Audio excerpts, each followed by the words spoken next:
My name's Tim Hawthorn. I'm a druid and elder bard of Gorseth in Yswitrin. Today I'm going to do an introduction to Ogham. Ogham is an Irish magical writing system, similar to runes. It's a numerical code based on a set of sounds and names linked by the acrophonic or first sound principle. Nearly 400 inscriptions have been discovered, mostly in southern Ireland, but they can be found all over Ireland and the west coast of Britain, mostly in Wales and Cornwall. These inscriptions date from around the 4th century AD through to the 6th century. The stones are inscribed mostly with people's names and tribal affiliations, and they're believed to have been used to mark territorial boundaries or graves. Ogham is said to have been invented by Ogham, son of Ilaha, champion of the Tuatha Dé Danann. He wanted to prove his ingenuity and create a cipher which could only be understood by the learned, rather like a modern-day programmer. The Celts believed that eloquence, which reached its height in old age, was more powerful than the sword. Words could transmit teachings and history, as well as being used for divination and magic. Poems are spells. Satire could cause injury or death. Hymns of praise could invoke blessings. The knowledge of the essential power of each sound, along with its connected meanings, allowed the bards to create powerful incantations. Ogham symbols are divided into 4 acme groups, each of 5 fair, which means letters or woods. This allows for 15 consonants and 5 vowels. The 4 fair were added later to represent diphthongs and sounds which weren't found in the Irish language. The names of the characters represent plants, metals and concepts. They're all related to trees, but not necessarily named after them. The letters are all drawn on a central drim or edge, because they were carved across the square edge of a standing stone, starting from the bottom, and they were designed to be read upwards in the manner of climbing a tree. The beginning of a piece is usually marked with a feather sign. The crosswise marks for the consonants are known as scores or flesk, which means twig, and those forming the vowels are called notches. Ogham is a system of cosmological classifications. It forms a powerful aid to memorization. Each letter of the Beith-Luis-Nion had alliterative poetic correspondences, according to the Book of Ballymote, which were divided into tree Ogham, bird Ogham, skill Ogham, and things like castle Ogham and flower Ogham, and lots of other, sometimes rather spurious ideas. Mostly we're interested in the trees, but I shall explain some of the other meanings as we go along. Today I'm just going to do the briefest of introductions to each of the symbols and their basic meanings. Each one deserves a video of its own, so I'm intending to follow this up with a deeper investigation into each letter. But for today I'm just going to go through them and give you an overview of the whole system. So first off, Beth. Beth. This is named after the birch tree. It's associated with lots of other concepts beginning with B. So there are bywords like beauty, boundaries, basics and beginnings. The bird we've got pictured here is a pheasant, because that begins with a B in Irish, bezan. Lish. Lish is probably based on lus, which means plant or herb. It's associated with the rowan tree, Cran Quirhan. It could also be the elm. And it's linked to language like lustre, lightning and illusion. The bird Ogham is duck, because that's lacha in Irish. Farn. Farn is named after the alder tree, Cran Farnog, And its verbal features are things like foundation and vanguard. The bird Ogham, which is associated, is Fulan, the gull. Sal.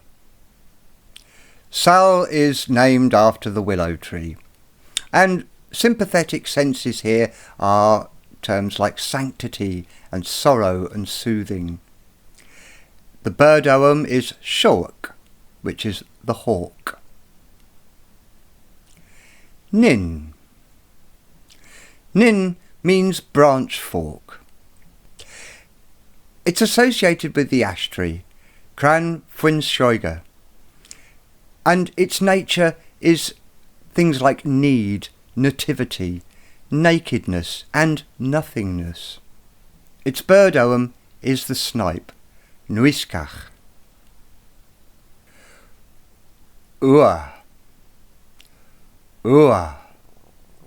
This probably means something like horror or terror.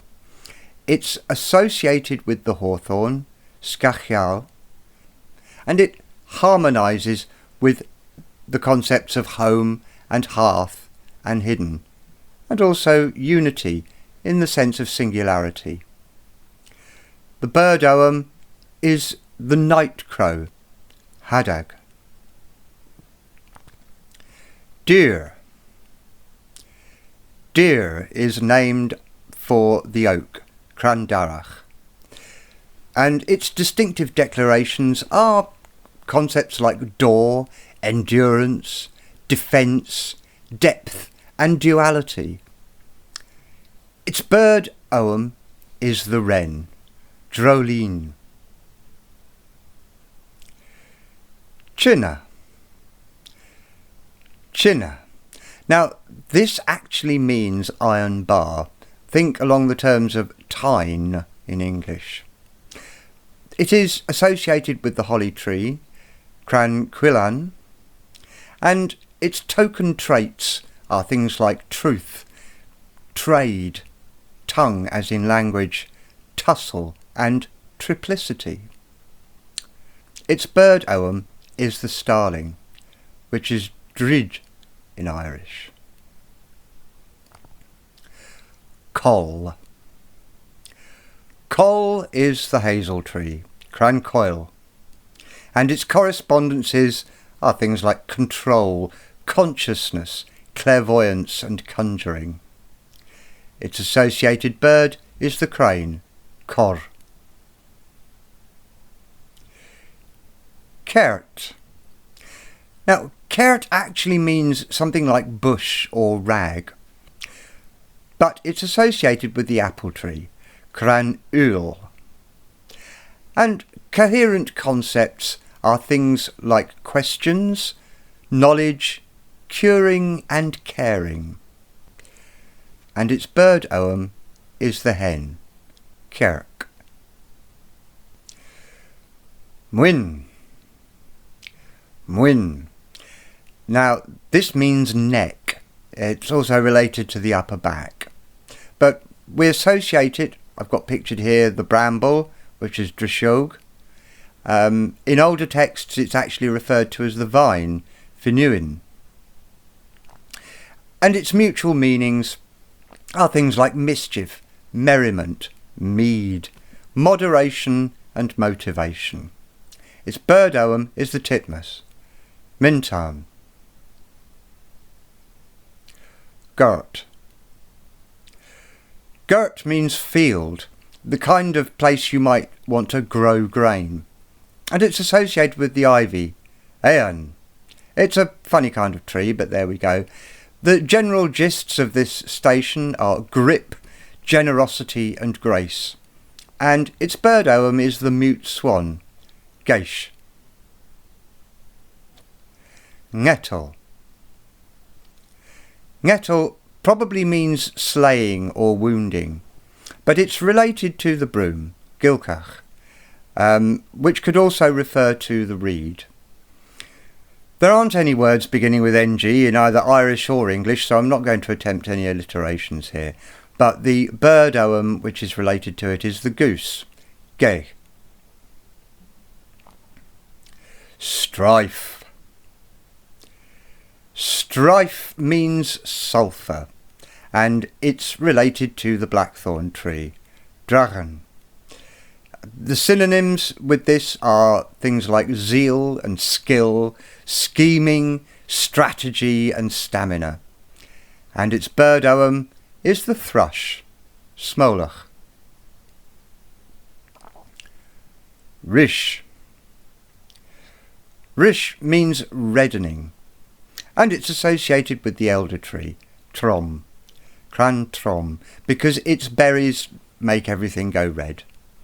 And this is related to concepts like rage, running a race, the riddle of rebirth, resolution and realism. And the bird which is associated is the rook, because its Irish name is rucach. Alum. Alum is generally associated these days with the Scots pine, because that's the native conifer in Ireland and Britain. It could be associated with the palm or the elm, and its associated attributes are things like aspiration, age, application and assessment. The bird ogham for this one is lapwing, because of an older name for it, Ayarkeen. It also has other names like Swiarcan or Pilibeen in modern Irish. On. On. Now this actually means ash in Old Irish or Middle Irish, but it's associated with the gorse, achan. This overlaps with concepts of obedience, operation and obstinacy. Its bird is believed to be the cormorant because it's listed as odoroscrach in the lists, but the cormorant actually goes by quite a lot of different names in Irish. Ura. Ura. Ura means earth, as in the ground, soil. It's associated with the heather, friuch, and the only utterance I can link to this is unity in English. So the bird ogham here is the lark, fuisiog. Aya. Aya probably means edification. It is associated with the aspen tree, cran crachach. It could also be the white poplar, which is very similar. Its euphonic equivalents are things like endings, equanimity and endurance. And the bird which is related to this is the swan, alach. And last, but by no means least, io. Io. Now this is the U, just as it sounds, although that's ir in modern Irish. Interconnected ideas include immortality, insularity and involvement. The bird ogham, which is associated, is usually ilat, which means eaglet, but you could just as well associate the eagle, which is yolar. So, there you have a very brief introduction to the Beith-Luis-Nion or ogham writing system. I'm going to go into each station or letter in much greater depth in individual videos in the future. I'm not a native Irish speaker, as might be obvious, so this is a work in progress. I'm reasonably confident with my pronunciations, but this isn't modern Irish. Ogham itself is primitive Irish, and a lot of the associations we've got are from medieval sources. So it's entirely possible I did get some of the pronunciations a little bit wrong. Please do leave a comment below about your experiences with ogham or any questions you have on the subject, which will probably feed into future episodes. I'm particularly interested in hearing from Irish speakers who learned about this at school. If you'd like to help support me making more videos on bardic themes, please consider joining my Patreon team. there's a link in the description below, down there. And if you like this video, then please don't forget to click like, which is down on that side, and subscribe. And you can even click on the little bell icon if you'd like to be notified the next time I upload a video about this wonderful early Irish writing system. Thank you for watching, and I will see you soon. I am the queen of every heart.